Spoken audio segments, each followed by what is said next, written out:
mayong adlaw sa tanan no.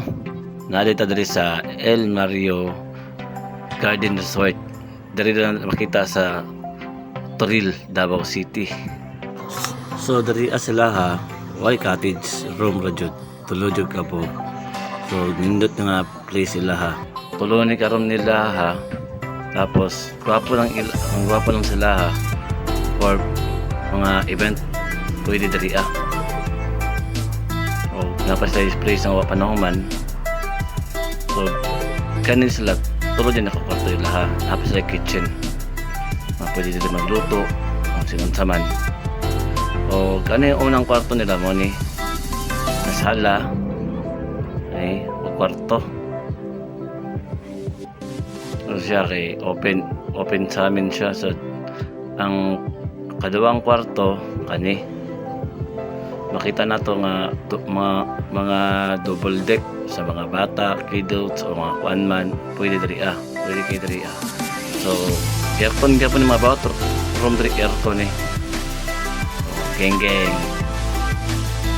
so nakita nato ang duwa ka kwarto kanin sa mo ni katulo kanin nindot pwede kay sa pang honeymoon kamuran luag jud kayo patuha with aircon sabal jud ahawan jud kayo sulod nindot kayo di ba kanang paminaw mo dia nga mura jud na simbalay ra jud ba nga or da bakasyon ka kay bugno jud kayong area or sa place nila silang mga kwarto bugno jud kay puro aircon relax kay ka.